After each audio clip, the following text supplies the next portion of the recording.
বলুন যে সাধনা কী জন্যে, তপস্যা কী জন্যে, একই প্রশ্ন যাচ্ছে। আপনি কি বললেন না সাধনা হচ্ছে, প্রথম কি বলেছেন? সাধনা হচ্ছে মানুষের মন সুন্দর করতে বা ঈশ্বর প্রাপ্তি। ঈশ্বর না, বলছেন ঈশ্বর প্রাপ্তি। ঈশ্বর প্রাপ্তি ধরতে নেই। কেন নেই বলি, এবার ঈশ্বর বলতে কি বোঝায়, কি বললাম? ঈশ্বর বলতে আমরা কি বুঝি এই নিয়ে পৃথিবীতে ভয়ঙ্কর গোলমাল আছে। আমি একটা আপনাকে বাস্তব কথা বলি। বিবেকানন্দ এলেন ঠাকুরের কাছে, তখন বিবেকানন্দ ঈশ্বর নিয়ে খুব উনি উদ্বিগ্ন, চিন্তিত, ঈশ্বর দর্শন করতে হবে, তার ওই নিয়ে তখন প্রচণ্ড আগ্রহ। গিয়েছেন বহু লোকের কাছে, একটা প্রশ্ন, আপনি কি ঈশ্বর দেখেছেন? কেউ হ্যাঁ বলে না, সবাই নাই বলছে। এমনকি মহর্ষি বলে যিনি গণ্য, দেবেন্দ্রনাথ ঠাকুর, ওর কাছে গিয়েছেন। উনি ব্রাহ্ম সমাজের হেড, আর বিবেকানন্দ ব্রাহ্ম সমাজের তখন যেতেন। আচ্ছা, উনিও কিন্তু উত্তর দিতে পারেননি, সদর্থক উত্তর। আর প্রশ্ন হচ্ছে ঈশ্বর বলতে কি বুঝি আগে জানতে হবে তো। কথাটা খেয়াল করুন, আমাদের ধর্মজগতে সব থেকে বেশি গোলমালটা কোন জায়গা না, শব্দ নিয়ে। বিজ্ঞানে এই গোলমালটা নেই, পল সায়েন্সে এই গোলমালটা আছে। গণতন্ত্র বলতে কি বুঝি হোল ওয়ার্ল্ডে এক সংজ্ঞা নেই, বহু জায়গায় সংজ্ঞার গোলমাল আছে। এই একটা বড় পণ্ডিত, ইনি কালমার্স এটা বলছেন, মিল ওটা বলছেন, অমুকজন এটা বলছেন, ফলে আলোচনা কিন্তু বৈজ্ঞানিক আলোচনা হয় না। কিন্তু বিজ্ঞান যারা আলোচনা করেন, তারা যে সমস্ত টার্ম ব্যবহার করেন সেগুলো কিন্তু একটি অর্থ হোল ওয়ার্ল্ডে অ্যাকসেপ্টেড। মানে যে ওয়ার্ড ব্যবহার করবেন আপনি, আচ্ছা ইলেকট্রিসিটি বলতে কী বুঝি হোল ওয়ার্ল্ড একই বলবে, তাই নাকি? আচ্ছা গ্র্যাভিটেশন বলতে কী বুঝি হোল ওয়ার্ল্ড একই বলবে। আচ্ছা, ফলে আলোচনা করা যায়। আচ্ছা, টার্ম পদ বাংলা বলে। এই ইয়েতে ধর্মজগতে কিন্তু কোনো শব্দের ব্যাখ্যা কোথাও পরিষ্কার নেই। আমি একটা বলছি, ভগবান বলতে কী বুঝি, ব্যাখ্যা নেই। গীতার যে আমাদের যে মিশনের যে গীতাটা আছে বাইরে বাজারে পাওয়া যায়, ভগবানের ব্যাখ্যা দেওয়া আছে, তাও দুটো সংজ্ঞা দেওয়া আছে। ইনি এটা বলছেন, ইনি এটা বলছেন, ওটা জ্ঞান হলো না। এই মুহূর্তে এটা বলছেন, এই মুহূর্তে এটা বলছেন, ভগবান বলতে কী বুঝি, এটা কিন্তু জ্ঞান হলো না। কেউ বলছে কৃষ্ণ ভগবান, কেউ কালী ভগবান, ভগবানের ব্যাখ্যাটা নেই। ঈশ্বর বলতে কী বুঝি বলুন, আপনি যে বললেন, আমি বলে দিচ্ছি। বিবেকানন্দ ঈশ্বর দর্শন চাইছেন, খুঁজছেন যে ঈশ্বর দর্শন পেয়েছেন বা করেছেন এমন লোককে। লাস্টে গেলেন ঠাকুর রামকৃষ্ণের কাছে। আপনি ঈশ্বর দেখেছেন? হ্যাঁ ঈশ্বর দেখেছি। গোলমাল হলো কথাটা। এই প্রশ্নটা কোনো বইয়ে পেলাম না, আর সহজ কথা আমার জীবনে আছে, আমি বহু লোককে বলেছি আর আমার পরিচিত। বিবেকানন্দ ঈশ্বর বলতে কী বোঝেন, আর ঠাকুর ঈশ্বর বলতে কী বোঝেন আপনি বলতে পারবেন? বলুন আপনি আমাকে। আমি বলে দিচ্ছি।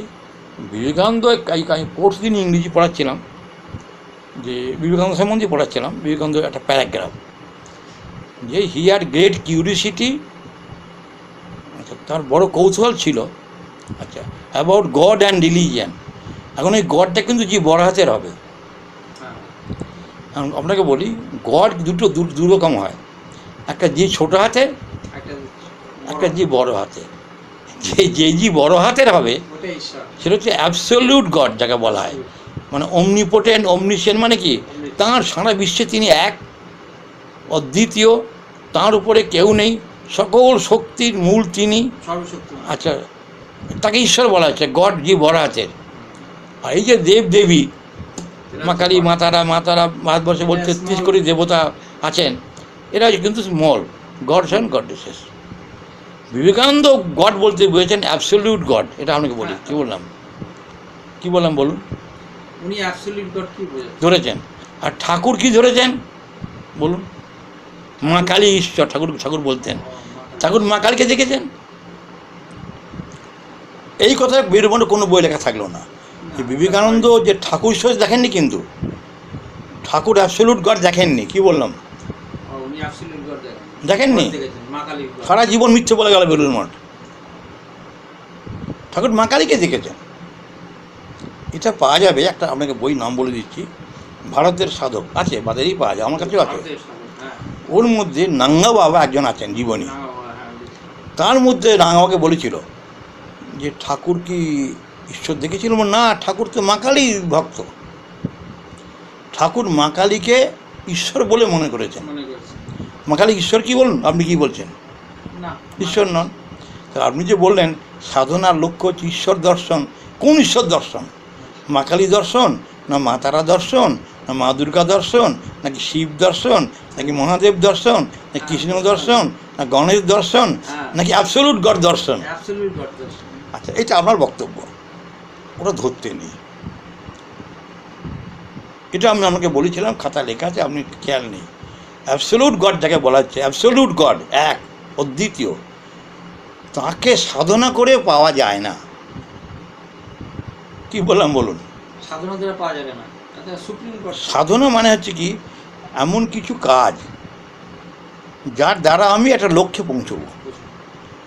যেমন তন্ত্রশাস্ত্রে সাধনা আছে, মা কালীর সাধনা, ঠাকুর সেই সাধনা পরে করেছিলেন যে এইগুলো করো, এইভাবে জপ করো, এইভাবে এইগুলো করো। আচ্ছা, হ্যাঁ, তাহলে তুমি মায়ের দর্শনটা পাবে। ঠাকুর সেইভাবে এই ফলও পাবে, ফলটা দেওয়া আছে, কিন্তু ফল দেওয়া আছে। আচ্ছা, 64 রকমের সাধনা তন্ত্রের মধ্যে আছে, মা কালীর সাধনা। আচ্ছা, ঠাকুর সেগুলো করেছেন অনেকগুলো, সব করেননি, বই ভুল লেখা আছে, অনেক করেছেন। আচ্ছা, যেমন আপনি গিয়েছিলেন সেই ইয়েতে, যে আপনাদের এই যে সেই যে আরামবাগের কাছে কোন জায়গায় গেলাম আমরা, সেই জায়গাটা, সেই ভদ্রলোক যে গানের মাস্টার, আচ্ছা আচ্ছা, সেইখানে তিনি কিন্তু মায়ের সাধনা সিদ্ধ, কোন সাধনা করেছিলেন? তিনি সব সাধনা করেছিলেন, ওটা একদিনে সিদ্ধ হয়ে যায়, একদিনই। ভয়ঙ্কর কঠিন সাধনা উনি করেছেন, ওনার হাজার হাজার ভক্ত শিষ্য আছে ওনার। আচ্ছা, ওনার অনেক, উনি করেছেন, ওটা আমি বলছি না। উনি নিজে ওখানে গিয়েছি, আমরা দেখেছি, আমরা উনি অলৌকিক পার ওনার আছে, ওই জন্য এত ভক্ত শিষ্য আছে। যাই হোক, এই মানে যে জিনিসটা চেষ্টা করে প্রসেস অনুযায়ী পাওয়া যাবে, এই কাজ করো, এই লক্ষ্য পাবে, এই তাকে সাধনা বলা যায়। মা কালীর সাধনা আছে, মা তারার সাধনা আছে, মা দুর্গার আছে, আচ্ছা শিবের আছে। আমি শিব সাধনা প্রথম জীবনে করেছিলাম, শুদ্ধ মন্ত্র জপ, 10 দিনের মধ্যে আমি শিব সাধনা সিদ্ধ হলাম, ফরজ গড়ি দেখলাম। আচ্ছা, দেহের মধ্যে এই সুন্দর রং, আর প্রত্যক্ষ দেখেছি, ওই সাধনা সিদ্ধ হলাম। শিবদূত ঈশ্বর নন,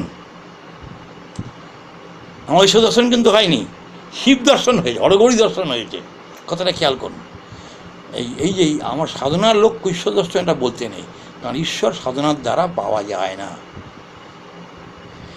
ঈশ্বর কিসে পাওয়া যায় কে বলতে, তাহলে তো পথ হয়ে গেল, কেউ বলতে পারবে না। তিনি যাকে ইচ্ছা করেন তিনি তাকে দর্শন দিতে পারেন, তাঁর ইচ্ছা, তাকে দেবেন, সেটা তার ইচ্ছা, কিছু বলা যাবে না। কথাটা বুঝলেন? ফলে আপনার উত্তরটা কিন্তু স্পষ্টই হলো, ভুল হয়ে গেল। তাহলে ওটা ছেড়ে দেন। এবার বলুন সাধনা কী জন্যে? ঈশ্বর দর্শন নয়, ওটা আশা করতে নেই, সারা জীবন করলেও পাবেন না, আবার কেউ না করেই পেয়ে গেল, ব্যাখ্যা করা আমাদের ক্ষমতায় নেই। বলুন, বলা যায় কি দেবত্বের জন্য? ওটা আমি বলেছিলাম আপনাকে। আমি সাধনা হচ্ছে না, মানে কিছু অনেকে বলেন যে, যেমন বললাম যে এই সাধনা কোনো এই পাওয়ার পাবে। আচ্ছা, সাধনা হচ্ছে কি, আগে সাধনার বেশ জানতে হবে যে আমরা মানুষ তো, আমি আপনি, রাম শ্যাম যদু মধু, বিবেকানন্দ, অবেদানন্দ, সবাই কিন্তু আমরা মানুষ, যখন জন্মেছি। শক্তি কম বেশি আছে, স্বাভাবিক কথা, মানুষ সব শক্তি সমান হয় না। যেমন দেহের শক্তি সমান নয়, মনের শক্তিও সমান নয়, সব মানুষ সমান নয়, এটা মস্ত ভুল। যদি পৃথিবীতে, আমি আজকে ভাবছিলাম ফ্রান্সের বিপ্লবের কথা, ইতিহাস তো পড়াই। ফ্রান্সের বিপ্লবের সব থেকে প্রথম ভুল কি? সারা পৃথিবীকে ফ্রান্সের বিপ্লব কাঁপিয়ে দিয়েছিল। তার অবদান কি না, অল মেন আর ইকুয়াল, এর মতো পৃথিবীতে মিথ্যা আর কিছু নেই। হ্যাঁ, ওই সংজ্ঞাগুলো তো চলছে। দুটো মানুষ কোনো দিকই এক নয়। যাই হোক, শক্তি আলাদা, মন আলাদা, দেহ আলাদা। আচ্ছা, যাই হোক, এখন এই যে আপনাকে বললাম, যখনই আমি জন্মালাম, আমি সব মানুষ, যখন পৃথিবীতে যাই না, কত লোক আছে, 700 কোটি বেশি লোক আছে, সবাই যখন জন্মায় আমরা, যেই হোক, বড় বড় শক্তিরাও জন্মায়, এটা মনে রেখে দেবেন। কী বলেছি বলুন? বড় বড় যারা শক্তি, মহাপুরুষ, তারা ইদানিংকালে পৃথিবীর মানে সৃষ্টির, পৃথিবীর না, সৃষ্টির টপ টপ লোক জন্মেছে, সৃষ্টির টপ টপ লোক জন্মেছে। আপনাকে সব বলবো না আমি, মানে টপ টপ লোক। নিয়ম আছে, কলিকালে কষ্ট পেতে হয়, কষ্ট পাওয়ার জন্য যত বড় সে সৃষ্টি হোক, সে মহাদেব হোক, শিব হোক, কৃষ্ণ হোক, মা কালী হোক, মা তারা হোক, মা দুর্গা হোক, সব জন্মাতে একবার করে কষ্ট পাওয়ার জন্যে। আচ্ছা, জন্মেছে। যখনই তিনি জন্মালেন তখনই কিন্তু তার মধ্যে দুটো জিনিস চলে এলো, একটা দেবত্ব, একটা পশুত্ব। এটা আমারই সংজ্ঞা, যে মানুষের সংজ্ঞা কী, what is the definition of man. Man is a divine animal. Whole ওয়ার্ল্ডে অ্যাকসেপ্টেড সংজ্ঞা হচ্ছে ম্যানের, man is a rational animal. মানুষ বুদ্ধি বৃত্তি সম্পন্ন জীব। লজিকে পড়েছিলাম, মানে মানুষের মধ্যে র্যাশনালিটি আছে, আবার মানুষের মধ্যে অ্যানিম্যালিটি আছে। সব মানুষের মধ্যে কম বেশি আছে। আচ্ছা, অন্য অন্য জীবের অ্যানিম্যালিটি আছে, গরু ভেড়া ছাগল, কিন্তু ওদের বুদ্ধিবৃত্তি নেই, র্যাশনালিটি নেই। এটা বিজ্ঞানের মানে অ্যাকসেপ্টেড সংজ্ঞা। আর আমি কথা কি লিখেছিলাম, না, man is a divine animal. তার মধ্যে ডিভাইনিটি আছে, অ্যানিম্যালিটি আছে। এইবার সেই ডিভাইন, আমার কিন্তু লক্ষ্য কিন্তু মন্ত্র নিয়ে বলা, ওইটি বলবো, এটা ভূমিকা দিচ্ছি। তাহলে যখনই আপনি জন্মেছে, আমি জন্মেছি, আমার দুজনেই বলছি, তো আমাদের মধ্যে অ্যানিম্যালিটি আছে, ছিল, এবং ডিভাইনিটি ছিল। যে খুব খারাপ লোক, যেমন ভয়ঙ্কর দুর্ধর্ষ, যা পৃথিবীর চরম ক্ষতি করে যাচ্ছে, করেছে অ্যাটিলা, মিহিরগুল, এরা সব পৃথিবীর দুর্ধর্ষ, চেঙ্গিজ খাঁ, এরা সব মানে ভয় পেলেও কাঁপতো। আচ্ছা, যেমন এদের মধ্যে অ্যানিম্যালিটি বেশি, ডিভাইনিটি কম। আর ধরুন যারা ভালো লোক, যারা সমাজে, ওর মধ্যে ডিভাইনিটি বেশি, অ্যানিম্যালিটি কম। এবার সাধনাটা কী জন্যে, আমি যেটা বলেছিলাম আপনাকে, আমি রিলিজিয়ান, ধর্ম কী জন্যে, ধর্মের সংজ্ঞাটা কী হবে? Religion is the road to divinity. যে আমি এই কাজ করব, এই কাজ করব, আমার দেবত্বের দিকে এগোবো, মানে ডিভাইনিটি বাড়বে, অ্যানিম্যালিটি কমবে। যখন আমি সম্পূর্ণ সিদ্ধ হয়ে যাব, সিদ্ধ বলে ওরা, সে মুসলমান ধর্মের লোক হোক, খ্রিস্টান হোক, বুদ্ধ হোক, হিন্দু হোক, যেই হোক, যে সম্প্রদায় হোক না কেন, যখন সিদ্ধ হয়ে গেল, তখন সে পুরো ডিভাইনিটিতে পরিপূর্ণ হয়ে গেল। তার মধ্যে অ্যানিম্যালিটি নেই বললেই হবে। হোল ওয়ার্ল্ডে সব সিদ্ধ পুরুষ একই জায়গায় যায়। এই যে ডিভাইনিটিতে পৌঁছানোর রাস্তা হচ্ছে ধর্ম, মানে কাজ। আমি এই কাজ করলে, এই করলে, এই করলে আমি ডিভাইনিটিতে পৌঁছতে পারবো, এই তো নাকি এটা সংজ্ঞা। তাহলে সংজ্ঞা ফের বলছি, রিলিজিয়ানটা কি? Is the road to divinity. আমি দেখে নেবো আপনার। আচ্ছা, অ্যানিম্যালিটি মানে কি? অতি কাম, অতি ক্রোধ, অতি লোভ, অতি হিংসা। এই অতিটা হচ্ছে বড় জিনিস।